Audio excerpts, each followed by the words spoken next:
Welcome to साही शिक्षा संस्थान। आज के क्लास में हम भिन्न का जोड़ सीखेंगे, खास कर करके वैसे स्टूडेंट को जिनको कैलकुलेशन का प्रॉब्लम्स होता है। ये अक्सर मैंने क्लास में देखा है कि 9th से लेकर के 12th तक स्टूडेंट को सिंपल भिन्न का जोड़ में प्रॉब्लम होता है।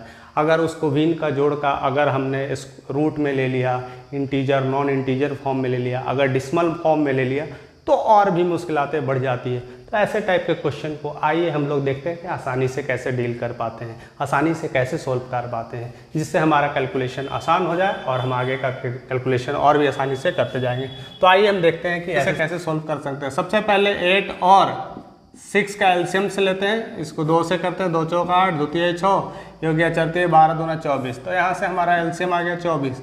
अब इसको इससे भाग देते हैं, यानी 8 तिया 24, 3 लिखते हैं और पहले से 3 इसमें दिया हुआ है, इसको गुना मल्टीप्लाई कर देते हैं, प्लस इसको भी इससे भाग देते हैं। तो 6 चौका 24 आ गया 4 × 4। तो हमारा आंसर आता है 9 + 16 बटा 24। तो 16 9 हमारा होता है 25 बटा 24। इस तरह से आप आंसर्स निकाल सकते हैं। तो ये तो बिल्कुल ही सिंपल है। थोड़ा हम कॉम्प्लेक्स की तरफ जाते हैं जिसमें अक्सर स्टूडेंट गलती करते हैं। जैसे आएगा √3 / √7 प्लस √7 / √3। तो इस टाइप का कैलकुलेशन में अक्सर लोग एलसीएम लेने में गड़बड़ करते हैं, या तो कैलकुलेशन में किसी तरह का मिस्टेक होता है। तो ऐसे टाइप का क्वेश्चन को आप आसानी से वैसे ही सोल्व करना है जैसे आप पहले किया करते थे। इसमें कोई हार्ड एंड फास्ट रूल नहीं लगाना, आप आसानी से कर सकते हैं। तो आपको बिल्कुल ऐसे एलसीएम लेना है। एलसीएम हो गया √7 × √3। अगर इस टाइप का क्वेश्चन में आपको पता नहीं चले कि एलसीएम क्या लेना है, कैसे लेना है, तो सिंपल आप मल्टीप्लाई कर सकते हैं और मल्टीप्लाई करके आप आसानी से एलसीएम्स निकाल सकते हैं। तो मैंने मल्टीप्लाई कर दिया, अब इससे इसको डिवीजन किया तो बच गया √3, तो लिख दिया √3 और ऊपर में ऑलरेडी √3 था। इसी तरह से इसको ले लिया मैंने, √3 से भाग दिया तो बच गया √7 और ये ऑलरेडी √7 है। तो आप इसको सॉल्व कर सकते हैं। √3 × √3 तो हम लिख सकते हैं 3 × 3 रूट में है, प्लस ऐसा लिख सकते हैं √7 × 7 एक साथ लिख सकते हैं। अब हो गया √7 × 3 ऐसे कर सकते हैं। ये हो गया 9 + 49/21। या आप इसको 3 + 7/21 का रूट, यानी 20 7 3 10 बटा 21 रूट। ऐसे आप इसको आंसर्स निकाल सकते हैं। और हम एग्जांपल्स देखते हैं जो थोड़ा डिफरेंट हो, उसको आप कैसे सॉल्व कर सकते हैं। तो आइए हम लेते हैं। जैसे आ गया 3/√7 प्लस 2/√7। तो इसको भी सिंपल वैसे ही करना है। आपको एलसीएम लेना है, दोनों सेम है तो एलसीएम √7 बच गया 3 + 2। आपको कुछ भी नहीं करना है, ऐसे में सिंपल 5/√7 हो गया। नेक्स्ट क्वेश्चन लेते हैं। जैसे आ गया √2/√7 प्लस √3/√5। तो भी आपको सेम ऐसे ही करना है, आपको ज़्यादा दिमाग लगाने की ज़रूरत नहीं, आपका क्वेश्चन यूँ ही सोल्व होता जाएगा। तो सिंपल इसको मल्टीप्लाई कर देते हैं और इससे इसको डिवीजन करते हैं तो बच गया √5 और पहले से था √2 प्लस इससे इसको डिवीजन किया तो √7 और आया पहले से √3 था। तो आप इसको मल्टीप्लाई कर सकते हैं। ये हो गया √10 प्लस √7 × 21 बटे 7 × 5 = 35। आप ऐसा आंसर आप लिख सकते हैं। तो इस तरह से आपको आगे कैलकुलेशन में प्रॉब्लम्स नहीं आए, इसलिए मैं आपको बता रहा हूँ, बहुत ही सिंपल है। मैंने अक्सर देखा है 9, 10, 11, 12 तक बच्चे को मिस्टेक्स करते हुए, इसलिए मैंने सोचा कि इस पर वीडियो बनाया जाए जिससे आपको आसानी हो कैलकुलेशन में। तो कुछ ऐसे भी हैं जो आपको डिसिमल वाला भी कैलकुलेशन है जिसमें आपको दिक्कतें आती हैं, खास करके बच्चे को मैंने देखा कि दिक्कत आती है। तो डिसिमल वाला आइए हम देखते हैं कि इस तरह का क्वेश्चन को कैसे सोल्व किया जाए जिससे आपको कोई प्रॉब्लम्स नहीं आए। तो डिसिमल वाला क्वेश्चन हम लेते हैं और इसको सोल्व करने की कोशिश करते हैं। तो हम क्वेश्चन से आपने लिया 0.3/0.8 ऐसा ले लिया, फिर 0.4/0.6 ले लिया। तो इसमें भी अक्सर दिक्कत आती है कि कैसे लेना है, कैसे सोल्व करना है।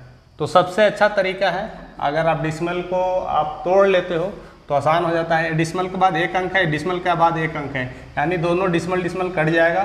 तो यहाँ से आ गया 3/8 यहाँ भी वही चीज़ है, डिसमल के बाद दोनों सेम अंक है, एक अंक है, ये भी कट जाएगा, यानी ये 4/6।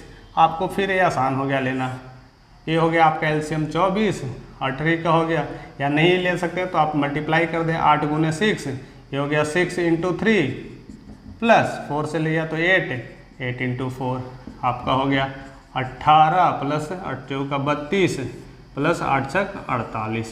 ये आपको सोल्व कर दें, 8 2 10 के 0 हासिल 1 3 1 4 50 50/48 आपका जो भी कटेगा, यानी 24/24। इस तरह से आप आंसर निकाल सकते हैं। दूसरा केसेस आप इसी को दूसरे अंदाज में भी सोल्व कर सकते हैं। अगर दे दिया है 4.5/15 दे दिया है प्लस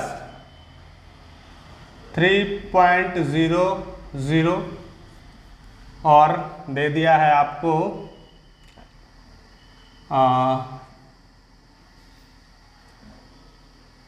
75 दे दिया। इस तरह का क्वेश्चन दिया तो आपको कैसे सोल्व करना है, तो इसमें भी आपको वही लगाना है। 0.4 है, यानी इसको डिसमल आपको हटाना है, तो 0.45/15 × 10 हो गया, यहाँ हो गया। इसके बाद डिसमल के बाद अगर 0 दिया है तो इसका कोई वैल्यू नहीं होता है। डिसमल के बाद जितना भी वैल्यू लगा दो उसका 0 अगर लगा दे तो उसका कोई मीनिंग नहीं होता है, इसलिए वैल्यू 3 रह जाता है अपॉन 75 बच जाता है। तो यहाँ से आप 15 या 45 काट सकते हैं, 3/10 और दूसरा आता है 3/75। यहाँ से आपका एलसीएम हो गया 10 × 75, यहाँ से इसको 3 × 75 प्लस 10 × 3। आप ऐसे इसको सोल्व कर सकते हैं। 15 के 5 हासिल 1 17 21 22 प्लस 10 30 बटा 10 × 75, यहाँ से आ गया 200 30 20 50 यानी 75 10 × 75। इसको आप कैलकुलेशन कटिंग कर करके आप छोटा करके जो भी आंसर है आप निकाल सकते हैं। तो ऐसे क्वेश्चन को आप आसानी से सोल्व कर सकते हैं। दूसरा और एग्जांपल लेते हैं जिसमें और दिक्कत नहीं हो। जैसे आ गया 1.8/0.3 प्लस 0.30000 ऐसा ले लिया क्वेश्चन। तब देखते हैं कैसे सॉल्व कर सकते हैं। इसमें भी मैंने देखा स्टूडेंट बार बार गलती करते हैं, तो मैं चाहता हूं कि इसमें कोई गलती ना हो और क्वेश्चन आसानी से बन जाए। तो आपको डिसिमल में ही बनाना है, तो देखते हैं कैसे बनाते हैं। 1.8 को आपने छोड़ दिया, आपने लिख दिया 0.3 प्लस 0.3 आपने ले लिया। अब यहाँ देखना है 0.3, यानी 0.3, इससे पॉइंट के पहले भी 0 का कोई मतलब नहीं होता है और बाद में भी 0 का कोई मीनिंग नहीं होता है, इसलिए 0.3 हो गया। अब दोनों नीचे सेम हो गया, यानी आपको एलसीएम लेना आसान हो गया। 0.3 हो गया, ऊपर में आया 1.8 प्लस आ गया 0.3। अब आपको इसको सिंपल जोड़ना है, यानी इसको आपको जोड़ने आना चाहिए। 1.8 जितना पॉइंट है, पॉइंट के सामने नंबर लिखते हैं और सिंपल जोड़ देते हैं। 8 3 11 के 1 हासिल 1 पॉइंट रह गया, ये 2.1, यानी आया 2.1/0.3। अब फिर पॉइंट के बाद एक नंबर है, इधर भी पॉइंट के बाद एक नंबर है, तो पॉइंट आप काट सकते हैं, यानी 3 7 21 आपका 7 आंसर हो गया। या नहीं तो इसको सोल्व करने के लिए आप ऐसे भी कर सकते हैं। 2.1 अगर पॉइंट हटा दिए तो नीचे 10 आ गया, और इधर है 3 तो इसको भी पॉइंट हटा दिए तो नीचे 10 आ गया। ये 10 10 कट गया, आया 21/3 यानी 7। तो इस तरह से जो भिन्न का आप जोड़ है आप आसानी से कर सकते हैं, जिसमें आपको कोई भी प्रॉब्लम्स नहीं आया। आप आसानी से बिल्कुल सिंपल वे में आप थोड़ा सा रिलैक्स होकर सॉल्व करिएगा, आपको सारा बनेगा। जितना भी नॉन इंटीजर नॉन इंटीजर है, रेशनल है और डिसिमल्स नंबर का जोड़ है, आप बिल्कुल आसानी से कर सकते हैं। तो ऐसे आप घबराइएगा नहीं, ऐसे क्वेश्चन देखिएगा तो आप कैलकुलेशन में बेसिकली यूज होता है, तो आप घबराइएगा नहीं, आसानी से सोल्व करिएगा, आपका क्वेश्चन बनेगा। सो ऐसे ही हमारे साथ बने रहिए, हम आपको वीडियो नए नए बनाते रहेंगे और आपका मैथ को बिल्कुल ही आसान करते जाएंगे। सो हमारे साथ बने रहने के लिए thank you. So thank you.